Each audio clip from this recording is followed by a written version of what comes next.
Welcome to our first and one of our most very special talks of the Fellowship of Advancing Magi.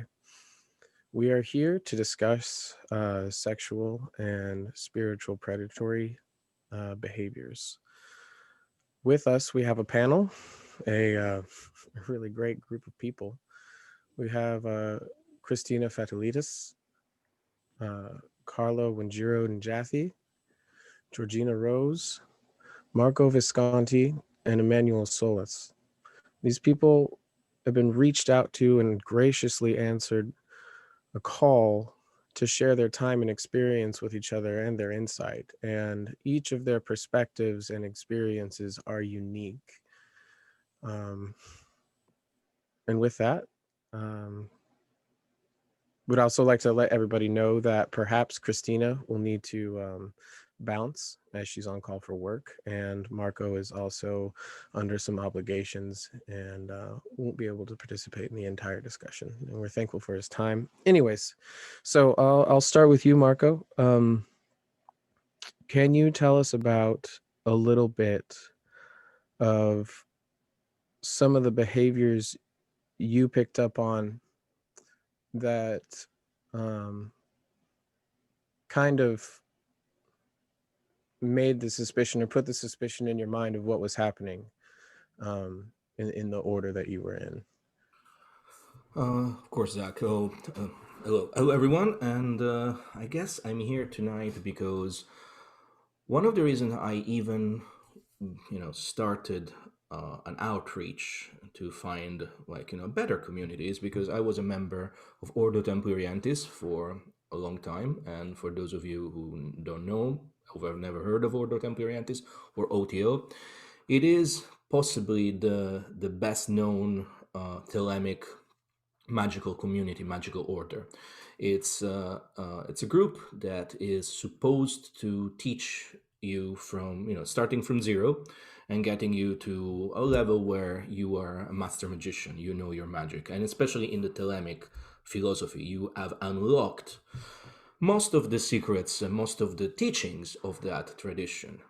Originally, it's the order is supposed to be like a pseudo-Masonic order, so that means something by itself. Like it has a lot of Masonic structures in it, like going through degrees, to degrees, going through like a process of unfolding understanding and unfolding knowledge, and it's social. So you meet in lodges or camps or oases or chapters, depending on which degree you are. There are different names. But the idea is that this is not solitary work. This is work that is done in a community, and the emphasis on community is paramount. The reason why I left the order in 2018, it's because I ended up discovering from a good vantage point, because I was quite a high degree, and I was I was an administrator. In the OTO, degree is important, but it kind of underlines where you are in the learning curve of whatever the order can teach you. However, administrators, lodge masters, secretaries, treasurers, I was a treasurer, they're the ones with the power. They're the ones that actually decide how how the community is run. And so, from my vantage point, I ended up being approached by a young woman, and her name, I can speak it freely. She gave me permission, and she wrote about her ordeals pretty extensively. Georgia van Raalte, which you can find her online now under Temple of the Our Lady of the Abyss. She got married, and she and her partner, her husband, they run their own community now in Georgia, in the United States, near Atlanta. Anyway, she contacted me because told me that she got raped during, like, on the night of her first degree initiation. She got raped by her initiator. Now, what went to complicate the situation? Well, for me there was no complication at all, but ideally, it's that they also had an extra conjugal relationship. So nobody really wanted to believe her, pretty much, because of course, apparently, there can be rape between people that are in some sort of relationship. To me, it's atrocious to think like that, but that's what I've heard. And that's what eventually ended up creating a very long situation between me, her, some people around us that wanted to pretty much speak out and get take have this person being kicked out from the order, made him almost like like an example to say, you know what, like these things unfortunately happens in small communities, but we stand for liberty and we stand for freedom and through will, and we'll make an example out of that. Turns out that no, the people at the very top, higher than me, just swept everything under the rug. And then when I did realize that this was not a solitary event. Unfortunately, the current incarnation of OTO, that as it's been going on since 1985, has a long list of situations like this one. And even worse, because if you Google something called prison ministry OTO, you can Google prison ministry OTO. It's there's something happened in Portland, whereby someone that was joined the OTO as part of the prison ministry outreach ended up becoming a rapist and a murderer. And now this person has been basically, it was sentenced to death, and is dead now because he went through all the. But just to give you an idea, the level of, I don't know, the OTO. Apparently, what I learned is that the OTO cares only to keep things quiet. There's no interest whatsoever in justice. There's no interest whatsoever in truth, and even more so, there's no interest whatsoever in making it right for the victims. There's plenty of stories about that, and I don't want to add to the nastiness that I already have shared. So what I learned from my perspective is that close communities with a strong hierarchical system in place, where few people at the top get to decide everything, and they're toxic. They're absolutely toxic, and they tend to create like a sort of power play that will enable abuse of any kind: sexual abuse, spiritual abuse. I mean, I would say I would classify all of this under spiritual abuse, but sexual abuse or violent abuse as well. I mean, both of them are violent, of course. So, I mean, I don't have an answer. In fact, like, what I can tell you is that my experience is dire, it's terrible, and I feel that honestly, there's if you want to learn magic, if you want to learn, if you have like an afflatus towards spirituality and towards spiritual evolution, you're better off with not joining any group because there's no certainty that you will not end up in a situation like the OTO. And the OTO is one. I mean, I've eventually, as I was going into this ordeal, I was actually contacted by people in Scientology, and I guess all of from Lair Remini and Mike Rinder's shows on TV, how bad that is. And I went on a podcast with one of them, so like I heard even worse than what I went through. I've heard similar situation in some strands of the Golden Dawn. In general, the idea is that our hierarchy begets abuse, if not violence, certainly abuse. It could just be, the idea that people are so hung up onto getting the next degree, the next grade, that they will turn a blind eye in order to just toe the party line and get promoted. Because this is what happens in the OTO. I People told me literally like, "Oh, but you're so close to become the master of London, the biggest lodge in the world." And at the time, I was so involved into it. I was like, I wanted that, right? Because at that point I invested almost 7 years of my life into that. But they were like, "Oh, if you do that, you're not gonna get it because we need people that just will go with what we tell them to say." And I was like, "Oh, well, this is interesting for a Thelemic group where everybody should discover their true will and do it." But unfortunately, I feel this is the cancer of every hierarchical spiritual group. Just get out of them. If you're into one, don't do that. I mean, I guess that the Nami Eccles group, my patron, Georgina's patron, everybody who's like was trying to teach magic online, we can all tell you that there's no need for that anymore, because you can reach people, like-minded people across the continents, and there's no need to create that kind of like heavy and social like relationships that will turn sour.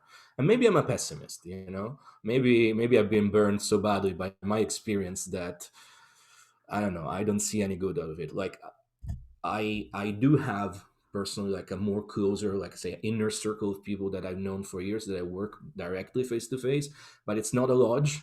We meet up for events, we meet up for specific operations, and then everybody goes their way. I'm not the master, I'm not the grandmaster, I'm one like them. There's no hierarchy, because like I said, like hierarchy will beget abuse.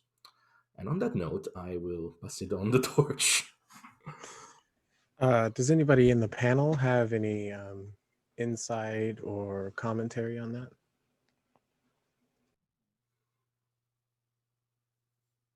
Okay, great. Karla, your perspective is a little unique among the panelists as a provider for spiritual experiences, as you do so beautifully. Do you see, or do you experience in that space, maybe somebody's lesser impulses coming forward, and maybe there are advances or suggestions that are unwelcome? How do you personally protect yourself from that? And this might be an obvious answer to some, but I'd like this on the recording. Is it okay to be impolite in dealing with those situations?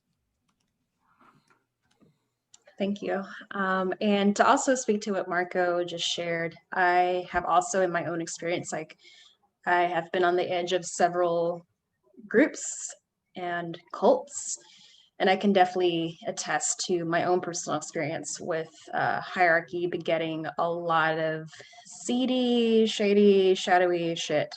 Also, just fair warning, I use explicatives, and I also can share views that might be triggering to some, so I'll try to make those softer and easier to hear as I speak. So if I'm quiet for a while, I'm just collecting my words.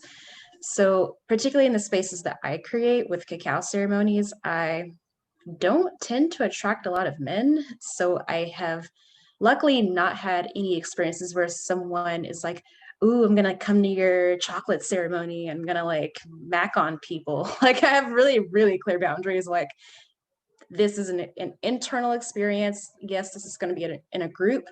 There are no group exercises. You'll not be touching anyone. Everything is consent based. You don't even have to do what I tell you or guide you to do. Everything is consent based. So for me, that heavy emphasis on consent does come from some of the things that I've seen and or experienced throughout my journeys and my experiences. And I feel like in other situations, like I definitely, I do not give a fuck. I don't put my safety second to anything that I'm doing or anybody's opinions of me being a bitch or whatever. So I, definitely to answer that question.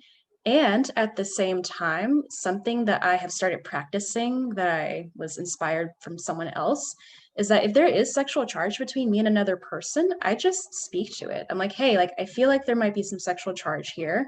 It doesn't have to mean anything. This is my intention and this is, my goal for our connection. Like, I want to keep this professional, or I just want to say that just so I can like get that out of my head and it's not spinning around my head and I can be present here with you. Because I feel like what can happen is that when there is a lot of charge and a lot of talk around sexual assault and different types of abuses that happen, that people might shy away from connecting at all and like shame themselves and feel bad that, like some of the women in this, some of the women in this room are really fucking gorgeous. So, like as a woman myself, it's like I don't take offense specifically to someone finding me attractive. And I expect them to behave themselves. I expect them to listen to what I'm saying. If they show any signs of like not respecting what I'm saying and trying to like come at me a different kind of way, but oh no, like I've had a guy tell me once, we're the same soul age, like, and I'm like, so I still don't want to sleep with you. Like, I don't care that if you're 40 or 26, like, get the fuck out of here. Like, and I was homeless at the time that this conversation was happening. I was looking for a place to sleep that night. And I was like, yeah. So, always, you really don't have to do anything you don't want to do.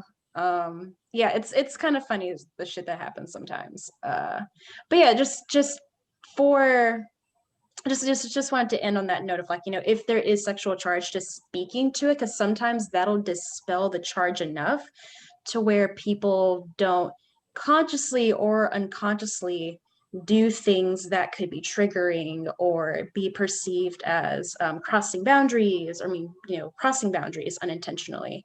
Because I feel like some of the things that I've experienced were unintentional. They weren't like directly predatory.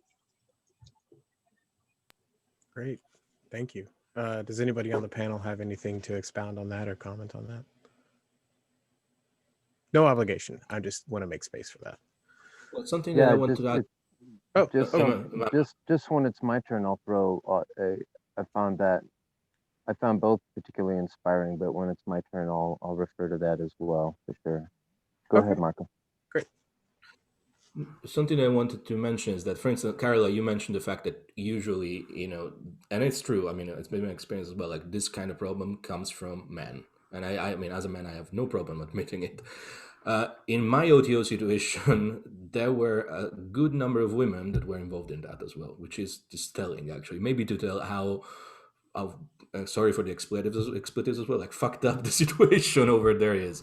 So one woman was actually directly involved, and a couple of others were at top level of administration that were the ones pushing for Georgia to be silent, because you don't want to bring this onto us. And I was like, whoa. Okay, that's really, really bad. But just wanted to add that. Thank you. If it's okay, I want to speak to what he just finished. Absolutely.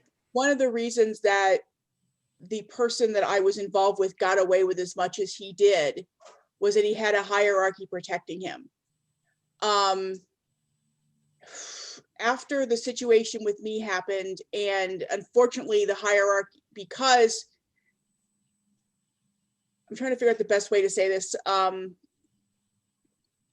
due to my standing in the community, it was not something that they could ignore. I am not known to chase guys.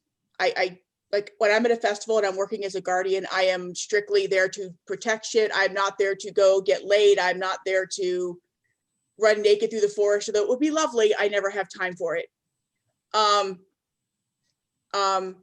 So when everything came out about the sexual abuse and the financial abuse, I got very well financially abused. They couldn't ignore it. All these other women started coming out and going, hey, me too. Oh, hey, at festival, this person got drunk and did this thing. Hey, this time this person got drunk. And they were all so afraid of getting kicked out of the community, because the first thing that the hierarchy did, the people in charge of the community, was to discredit them, make them sound crazy, and get them kicked out. The night that all of this came out, I had 3 people call me and question my sanity as to whether I was sane enough to be making a decision. I was like, you've known me for 25 years. You should know my sanity. And I was kicked out for a while until it came out that they've been hiding things. And unfortunately, other things came out, but fear. A lot of people, they're afraid of losing their status. They're afraid of losing their access to the community. Oh, well, if you speak out against so-and-so, you're going to get kicked out of the festivals and you won't be able to come back. And unfortunately, in the pagan community in my area, there's not a lot of people. So once you get, persona non grata, that's really it for you. And I think that's a lot of what kept this particular person doing what they did to so many women because he knew he was protected. And even the hierarchy had to cut ties with him because at that point they were complicit in the my brain just went it made them complicit in the sexual abuse of more than 4 or 5 women. And one of the reasons that people didn't believe it was because, let's put it this way, I'm a fat chick. Let's just roll with that. I am not, I'm not the typical target of pagan festival men. I'm not, in bikinis wandering around, or I'm not the lithe, fairy type person. That ain't going to ever happen in my lifetime. Maybe another one. But, the people that he went after were people that they would not believe in the first place. Not, oh, well, they wouldn't, why would he want to do that with you? I'm like, well, it happened. But Marco was right. It really is hierarchy. I've known some very good, very, very supportive hierarchies, and I've known some absolutely horrid ones. And unfortunately, it was the horrid one. So real quick, to sum that up, just so we have a context for some words around abuse and abusive behavior, what you experienced was an abuse of power, an abuse of the system, and also gaslighting. You were gaslit when you were coming out, correct? I mean, am I correct in using those terms? Would you say that defines your experience a little bit? A lot of gaslighting. Mm-hmm. Like I even went to a shrink afterwards, and I'm like, am I crazy? Am I actually, because I do have a history of autism and mental illness, Right. and autism makes me more trusting than I should be. And sometimes, but I did have to go back and go, listen, am I really, maybe I misunderstood all of this. Maybe I was just looking at it wrong. And, and it really did, when all these women came forward, I realized that no, I wasn't crazy. These things actually did happen. And I felt horrible for the other women because I wish I could have stopped it. But yeah, there was a lot of gaslighting that went on. Cool. I mean, not cool, but thank you. Immanuel, real quick. Yeah. Yeah. So thanks for including me here. Because I have two specific stories to share, but then a little context. And the context is that I really value this community a lot.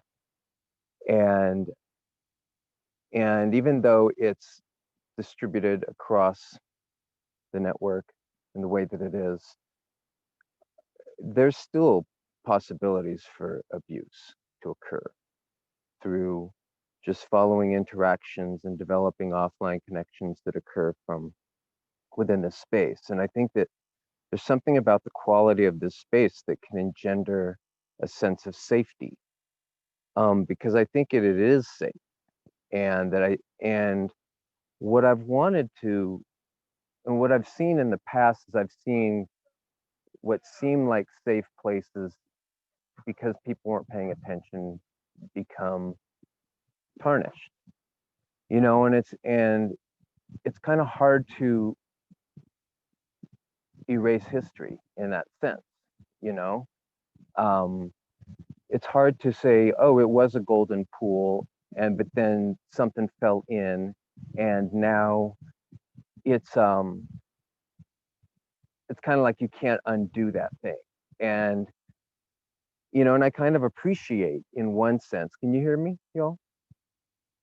I do appreciate that sense, when people cover up to protect their community, their fear of losing that community where they feel safe and belonging and all these things. And so I guess my need is similar, but that I want to preempt. I don't want to cover up.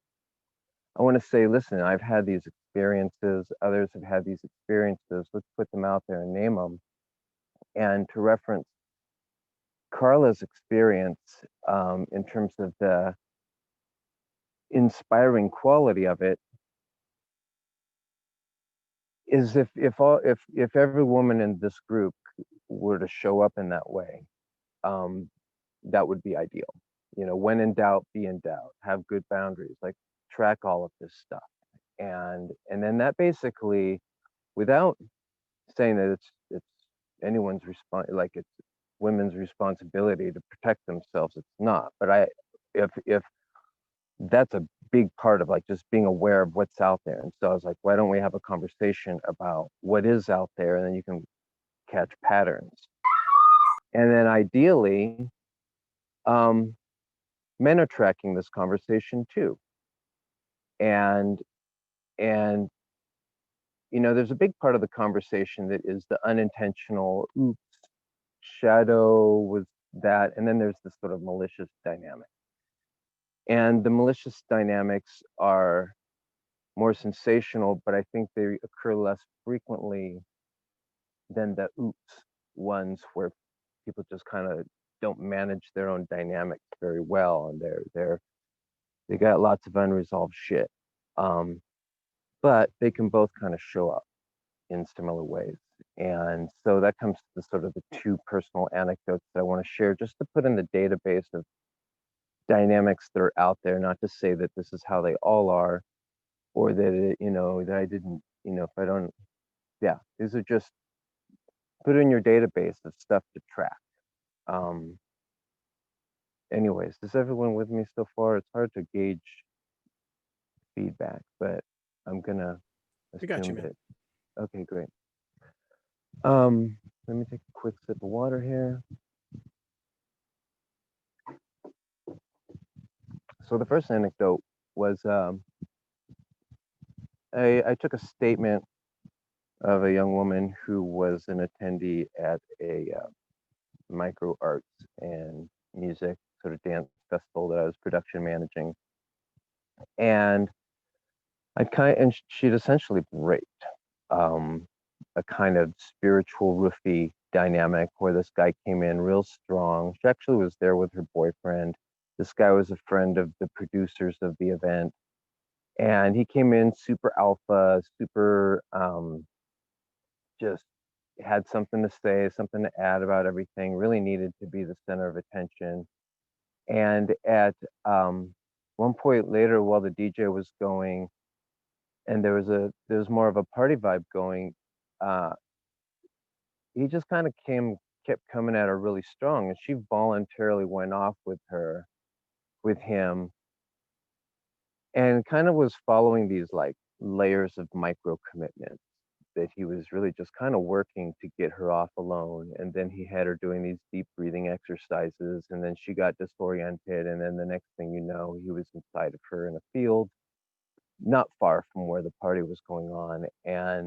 Um and the way she explained it later was, you know, she had her own kind of fantasy dynamic that was playing out that didn't still made it rape, um, but also made it where she was vulnerable. And I guess this bears pointing out because, you know, in the spiritual community where that happened, you know, in the West Coast kind of consciousness space, um, there's this kind of sense that like we're employing techniques of extreme fantasy to get to perspectives of extreme truth.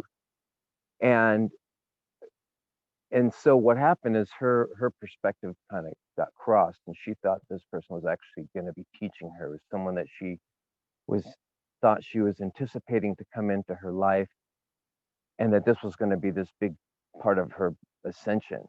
And now some people may be like maybe saying, well, that's just crazy. But think about what we entertain and what we might believe and what we might be kind of using as devices to achieve our various insights and abilities and empowerments and what have you. And so there was a just track, you know, when in doubt, be in doubt. Nobody's going to be able to give you something that you can't get through meditation and all these things. And there's so much that we can learn, and like just take this as like you're not going to get more empowerment by going off and being alone with somebody, you know. Now maybe there's a part of you, and there's the other aspect of it, which is I feel very sex positive. I feel very pro sensuality, all of these things that, I think there's like almost too much repression in certain conversations of sexuality that make all this weird stuff creep up in other strange ways throughout society. And it's all covered by lies. It's not that sex is bad, it's the lying and the control and the power plays and the exploitation that feels what's the most distorted about it. Yeah. So nothing legal really played out on that. Do I have time for a quick second I second story, or do we do want to jump hear on? more from you, but I am going to shift the conversation Okay. slightly. Okay, great. Okay. So these questions are directed to you, Georgina. Your unique perspective as a content creator, somebody who puts their face out there on the daily. And first off, we're very grateful for your time and your participation, because we know you are extremely busy. So here are some questions. Obviously, you have, just by virtue of being on the internet and talking about something uh, like a culture, you're going to get comments, interactions that aren't always wholesome, or geared toward anybody's benefit. So, how how do you deal with this? Yeah, so from the beginning, it really wasn't, I didn't show my face at first when I was just doing OWASP. It was like relatively recently, I started putting my face everywhere, and then now my face is online like every day. And I get pretty relentlessly sexualized online. I dress very conservatively. I'm really not sure why. I still wonder this. Like, I have a mostly male audience. I get sent very explicit things. I had a former patron find my address. Uh, I still don't know how they did it. I banned them, but they like found my address and my legal name, and that was very scary. I had to like call a lawyer. It was really bad, and then they backed down, but it was very creepy. I've had just a lot of very, very unsavory interactions. I try to dress like very conservatively on purpose, and I've said like a million times, please stop, but it doesn't really do anything. So what I do is I try to just like not check every message I sent. I try to like frame things in a way that don't give off those energies. And pretty much I just try to remember that these people would not hopefully not say this stuff in person. And I can always like turn my phone off if it's really bad or if like someone's being really relentless. Um, but anyways, if you're gonna put your face on the internet, like please protect your personal information really well. I disabled all personal social media, which was very smart because that was a way someone could find things. I just know that like on the internet, people will still like, I think on the internet, people just don't have this filter because they think that you're like not a real person almost, or there's like this detachment, right? But people still have feelings. It's still extremely uncomfortable. I've gotten better with it. It bugs me less than it did when it first started happening. I even made like a whole podcast episode about sexism where I talked about a lot of this. But yeah, it's something that I just kind of had to learn to process, and like I try to post things that won't make people think those things, but it's really just like as awful as it is, it's just kind of part of it. And I just try to disavow it harshly whenever like I see stuff happening or if I see people messaging my other friends who are creators, because I'm friends with a lot of people around my age who do the online social media occult stuff, but since they're not Thelemites, they have a much less male heavy audience because Thelema content just attracts a lot of men compared to other occult content, just based on like the people I've talked to. And so I just try to like, if someone sends something awful, I honestly just cap it and put it on Twitter as an act of public shaming, but I block their username out. But like, yeah, you just have to call it out and not feed into it. And it's the online is not like, obviously there's no like, I'm not in physical risk. I mean, I guess the guy who found my address could have like mailed me something, but it's still like the internet is still toxic. And if you see people like sending these messages to people, just try to make them stop because it's really very uncomfortable. I really hate it, and yeah, it's not fun. You maintain such a sense of poise throughout all of your content. On some level, knowing that it's going to garner this reaction from some of the worst parts in people. What keeps you focused on your work? Yeah. So what keeps me focused is that I do think I'm genuinely sort of helping people find Thelema. Whenever I see like young women message me and they're like, I was inspired to read Kroll even though I thought it was this boys club, like those really keep me doing it. They sort of balance out the like stalking and the harassment and all that sort of happens constantly. But like And it is nice that I feel like women who are younger are getting a little bit more comfortable with Thelema, because I know a lot of people have told me they felt like it was unapproachable for women because of stories they've heard and all that. And I just like try to detach it from things like the OTO. And I think that type of stuff is what really intimidates women about it, because they hear these stories. And I think Thelema sort of has a reputation online for being like all for men to a degree. So, yeah. and this is probably one of the biggest questions of the day, or certainly the most useful insight we can get from it. What is the best way to interact with a content creator in a way that brings about positivity and love and benefit? Is it, is it not direct messaging? Is it sharing their content without, asking for something in return?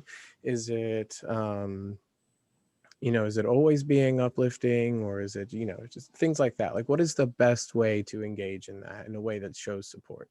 Yeah, I mean, if I say like false information, I appreciate when people tell me it's wrong and like comment things, like that stuff's important. Just like treat them like a normal human being. That's really my advice. Like just treat people normally, like share their content.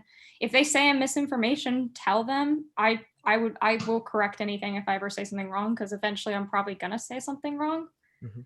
But just treat them like a normal human being. We're normal people too. There's no like we're just regular people. I still don't understand why I have a platform like that's gotten to the size it is. Just like, I don't know, we're normal human beings. That's my message. Like we're like everyone else in the community. I think the parasocial dynamics make things kind of weird for people who watch content, but really we're just interact with us like anyone else.